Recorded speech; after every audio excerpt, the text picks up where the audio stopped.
ये छोटा शेर का बच्चा एक कीड़े को देख रहा था। उस कीड़े को एक गिरगिट अपना भोजन बना लेता है। इस मासूम को बहुत अफसोस होता है। शेर का बच्चा चिल्लाकर गिरगिट को भगा देता है, लेकिन तभी चट्टानों ने आवाज आने लगती है। बच्चा यहाँ वहाँ देखने लगता है। पहाड़ों से बहुत सारे जानवर भागने हुए आ रहे थे। बच्चा घबरा जाता है और भागने लगता है। उन सभी जानवरों को जंगल के लकड़बग्घे भगा रहे थे। ये सारी चाल इन्हीं लकड़बाघों की ही थी। बच्चा एक छोटे पत्थर के सहारे छुप जाता है, लेकिन बच्चा बहुत डरा हुआ था। इस भगदड़ में वो दब सकता था। तभी वो भागकर एक सूखे पेड़ पर चढ़ जाता है, लेकिन ये पेड़ भी टूटने ही वाला था। तभी बच्चे ने देखा भगदड़ के बीच इसके पिता भागते हुए आ रहे थे। उसके पिता आ जाते हैं और कहते हैं, बेटे सिम्बा में आ गया, चिंता मत करो। लेकिन तभी पेड़ टूट जाता है। दोनों भगदड़ के बीच गिर जाते हैं, लेकिन बहादुर पिता अपने बेटे को कैसे भी भगदड़ से सुरक्षित जगह कर देता है और खुद उस भगदड़ की चपेट में आ जाता है। सिम्बा घबरा जाता है, लेकिन उसने देखा उसके बहादुर पिता पहाड़ पर ऊपर चढ़ रहे थे। ये देखकर सिम्बा की जान में जान आती है। उसके पिता पहाड़ के आखिरी छोर तक पहुंच गए थे। ऊपर उसका भाई खड़ा था। ये सारी साजिश इसी शेर ने की थी। सिम्बा का पिता अपने भाई से मदद मांगता है, लेकिन ये तो सिम्बा के पिता की जगह लेना चाहता था, जिस वजह से ये अपने सगे पिता है। अपने पिता को नीचे गिरते देख सिम्बा जोर से अपने पिता को पुकारता है, लेकिन अफसोस बेचारे सिम्बा ने अपने पिता को खो दिया था। ये नन्हा बच्चा अभी से अनाथ हो चुका था। वो अपने पिता के पास ही सो जाता है। तभी यहाँ सिम्बा का चाचा आता है। ये बच्चे को डरा कर भगा देता है। बेचारा नादान बच्चा डर कर यहाँ से भाग जाता है और लकड़बग्घों से कहता है, मार डालो उसे। सारे लकड़बग्घे सिम्बा को पकड़ रहे थे, जिस वजह से सिम्बा पहाड़ से नीचे गिर जाता है। लकड़बग्घों को लगता है कि वो मर चुका होगा। वो यहाँ से चले जाते हैं और यहाँ वही बूढ़ा शेर अपनी चाल चलता है। सिम्बा के परिवार को धमकाकर खुद ही राजा बन जाता है और साथ में लकड़बग्घों को भी शामिल कर लेता है। लेकिन सिम्बा अभी जिंदा था। वो एक नजर अपनी गौरव भूमि को देखता है और यहाँ से चला जाता है। सिम्बा ने अपना घर परिवार सब छोड़ दिया था। इसीलिए कहते हैं कि पिता एक सूरज के समान होता है। अब सिम्बा की जिंदगी में केवल अंधेरा था। वो थक कर जमीन पर सो जाता है। तभी यहाँ कुछ गिद्ध आते। सभी गिद्ध सिम्बा को भोजन बनाने वाले थे, लेकिन तभी कोई सिम्बा की तरफ आ रहा था। वो एक जंगली स्वर था। स्वर सभी गिद्ध को भगा देता है। ये लोग सिम्बा को नहीं जानते थे, लेकिन नेवला उसे देखकर भाग जाता है। क्योंकि वो एक शेर का बच्चा था, सिम्बा को होश आता है और वो खड़ा होकर यहाँ से जाने लगाता है। लेकिन वो दोनों सिम्बा से बात करते हैं, अच्छे मित्र बन जाते हैं, उसे हौसला देते हैं। कहते हैं जिंदगी में हर कोई अपनों को खोता है, इस रीति को कोई बदल नहीं सकता और तुम तो एक बहादुर राजा के बेटे हो। ये सुनकर सिम्बा अच्छा महसूस करता है। वो दोनों उसे अपने जंगल लेकर जाते हैं, जो जंगल बेहद प्यारा था। सिम्बा को ये जंगल बहुत पसंद आता है। सभी जानवर सिम्बा को देख हैरान थी कि आखिर एक शेर का बच्चा हमारा दोस्त कैसे बन सकता है। लेकिन जो भी हो, सब मिलकर रहते हैं और साथ मिलकर भोजन करते हैं। धीरे धीरे सिम्बा अब बड़ा हो चुका था, जो बिल्कुल अपने पिता मुफासा की तरह दिख रहा था। और यहाँ पर सिम्बा के चाचा ने भौकाल मचा रखा था। लकड़बग्घों के साथ मिलकर जानवरों का शिकार कर रहा था। ये एक बेईमान और अपने भाई का हत्यारा था। इनको शिकार करते हुए एक पक्षी देख लेता है और सिम्बा का परिवार भूखा मर रहा था। इनको वो शेर शिकार नहीं करने देता था। तभी वही पक्षी सिम्बा के परिवार के पास आता है और इनको सारी बात बता देता है। लेकिन तभी यहाँ लकड़बग्घे आ जाते हैं, उसे पकड़ने लगते हैं। पक्षी यहाँ से भाग जाता है। सिम्बा का परिवार बेबस और लाचार था। ये लोग कुछ नहीं कर सकते थे, क्योंकि उस हरामी शेर ने इनके ऊपर दबाव बना रखा था। वो राजा बन चुका था। तभी एक शेरनी कहती है,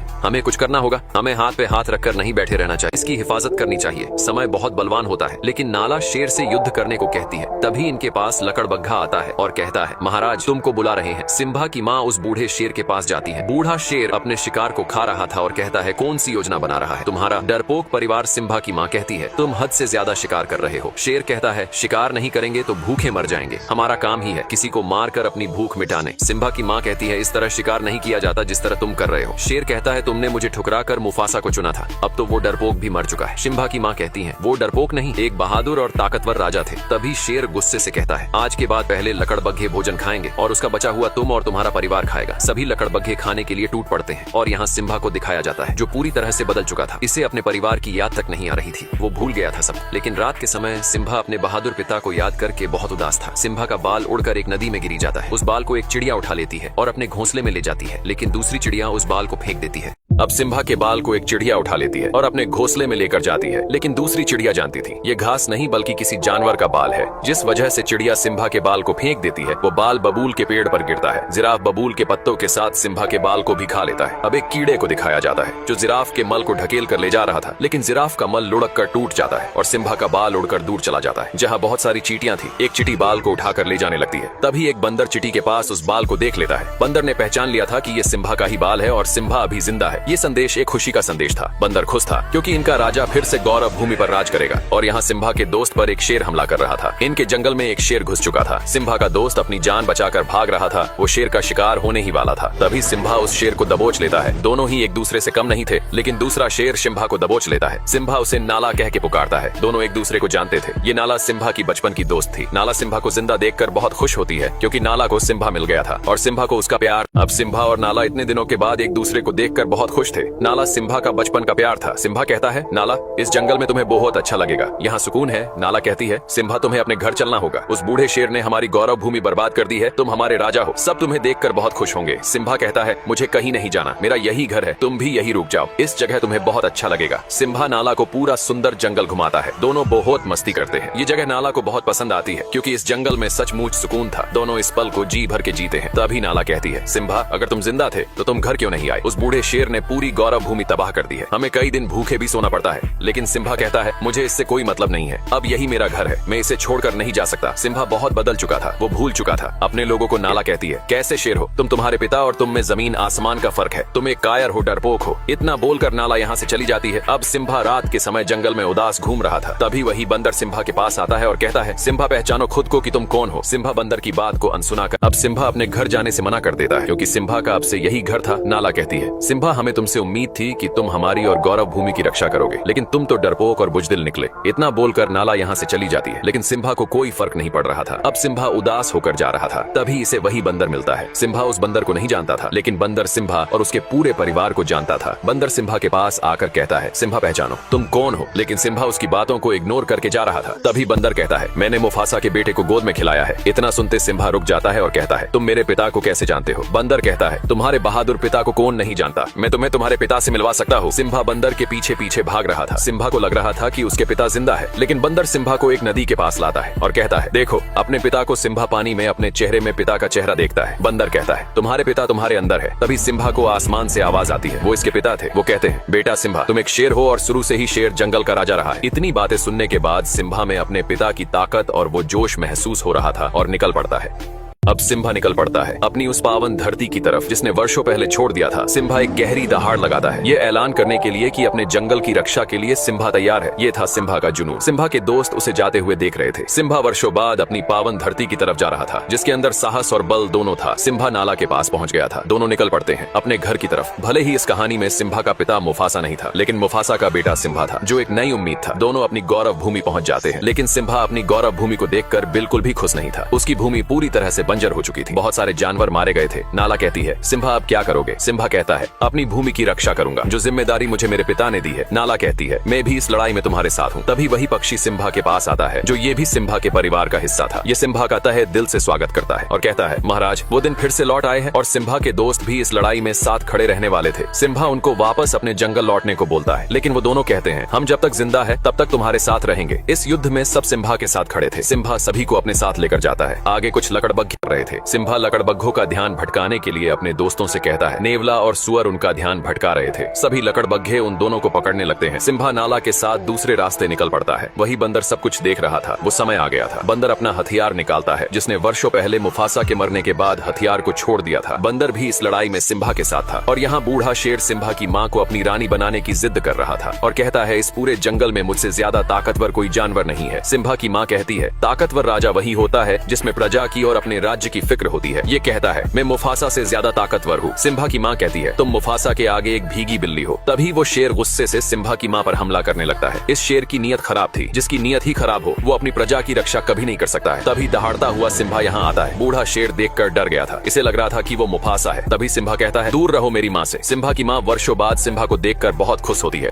वो फिर एक नई रोशनी लेकर आया था। बूढ़ा शेर कहता है, भतीजे, तुझे जिंदा देखकर बहुत खुशी हुई। सिम्बा कहता है, कोई एक वजह बताओ चाचा कि तुम्हें जिंदा छोड़ दूं। बूढ़ा शेर कहता है, ये मत भूलो, तुम जंगल के राजा के सामने खड़े हो। तभी नाला कहती है, अब से हमारा राजा सिम्बा है, उसके लिए हमें भले ही युद्ध ही क्यों न करना पड़े। सिम्बा का परिवार भी युद्ध के लिए तैयार था। सिम्बा कहता है, हार मान लो चाचा। बूढ़ा शेर कहता है, मैं नहीं चाहता कि मेरे हाथ हो, तुम सब मारे जाओ। तुम सब मेरा परिवार हो। और क्या तुम सबको पता है तुम्हारे इस सिम्बा ने क्या किया है भतीजे? तुमने इनको बताया नहीं कि तुम अपने पिता मुफासा के हत्यारे हो। अपना गुनाह कबूल करो और बताओ सबको कि तुम्हारी वजह से हमारे महान राजा मारे गए। सिम्बा का पूरा परिवार सिम्बा को देख रहा था। तभी सिम्बा कहता है, हाँ, मेरी वजह से मारे गए थे मेरे पिता। तभी बूढ़ा शेर कहता है, आखिर कर लिया कबूल, हत्यारा है। ये अपने पिता का, इसी की वजह से आज महाराज हमारे बीच नहीं रहे। ये क्या राजा बनेगा जिसने अपने पिता को ही निगल लिया। बूढ़ा शेर सिम्बा की बातों को दबाता हुआ उसे पीछे लेकर जा रहा था। सिम्बा घबरा गया था और कहता है, मैं राजा नहीं बनूंगा। तभी सिम्बा अपने सर को, तभी सिम्बा का पैर फिसल जाता है। सिम्बा चट्टान पर लटका हुआ था। यहाँ जोर की बिजली कड़कती है। ये वो आखिरी पल था जिसमें एक पापी का अंत तय था। बूढ़ा शेर कहता है, ये नजारा मैंने वर्षों पहले देखा था। बिल्कुल तुम्हारी तरह ही मुफासा ने मेरी आंखों में देखा था। बूढ़ा शेर उछलकर सिम्बा के पंजों को दबा लेता है और कहता है, एक राज की बात बताऊं भतीजे, तेरे बाप मुफासा को को मैंने ही मारा था। इतनी बात सुनते ही सिम्बा अपने पिता के उस दुख भरे पल को याद करने लगता है। तभी सिम्बा जबड़े से उसके बाल पकड़कर ऊपर आ जाता है और चिल्लाकर कहता है, कैसे भाई हो तुम, अपने सगे भाई की ही हत्या कर दी। बूढ़ा शेर कहता है, ये झूठा बोल रहा है, इसकी बात मत सुनो। तभी सिम्बा की माँ कहती है, तुमने मुफासा को नहीं मारा तो उनकी आंखों में कैसे देखा। बूढ़े शेर का अंतिम समय आ चुका था। तभी बूढ़ा शेर लकड़बग्घों से कहता है, मार डालो सबको। सभी लकड़बग्घे सिम्बा के ऊपर टूट पड़ते हैं, लेकिन सिम्बा सभी लकड़बग्घों को जबड़े से दबाकर फेंक रहा था। नाला अपने परिवार को हमला करने को कहती है। सिम्बा का पूरा परिवार लकड़बग्घों पर टूट पड़ता है। ये था एक भीषण युद्ध जो सत्य और असत्य के बीच हो रहा था। सभी लकड़बग्घे सिम्बा को नोच रहे थे।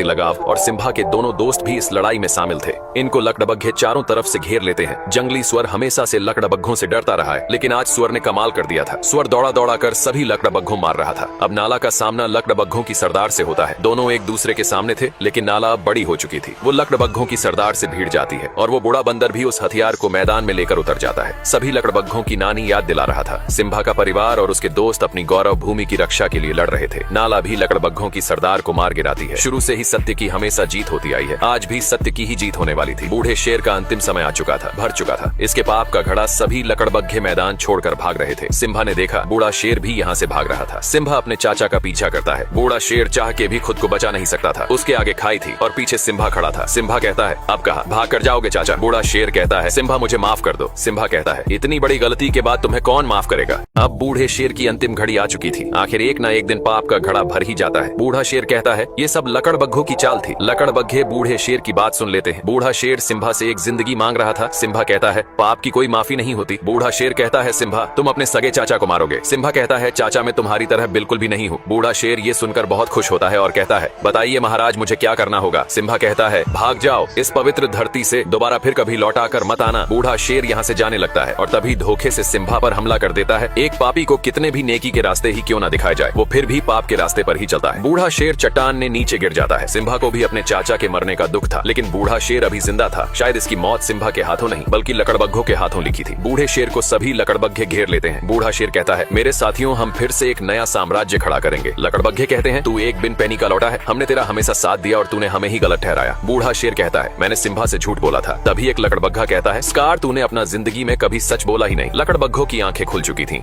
सभी लकड़बग्घे बूढ़े शेर पर टूट पड़ते हैं। ये था एक बुराई का अंत। इस लड़ाई में फिर से अच्छाई की ही जीत हुई थी। अब सिम्बा अपने परिवार से मिलता है। सिम्बा का परिवार फिर से एक जीती जागती जिंदगी जीने वाला था। सिम्बा उस बंदर से भी मिलता है जिसने सिम्बा को हौसला दिया, उसे उसकी पहचान बताई। आखिर एक सच्चा राजा वही होता है जिसमें अपने प्रजा और गौरव भूमि की फिक्र हो। ये सब सिम्बा के अंदर था। वो एक वीर सम्राट था, एक वीर योद्धा था और इस गौरव भूमि का एक राजा भी था। सिम्बा के राजा बनने से सभी जानवर बहुत खुश थे। जिस जिंदगी को डर कर जिया करते थे, अब उस जिंदगी को खुलकर जीने का समय आ गया था। सिम्बा और नाला के प्यार से एक प्यारा बच्चा हुआ। सिम्बा के बाद इस गौरव भूमि की रक्षा करने वाला सम्राट, ये स्टोरी यहीं पर समाप्त होती है। फिर से लौटेंगे ऐसी ही एक मुफासा की बचपन की स्टोरी लेकर।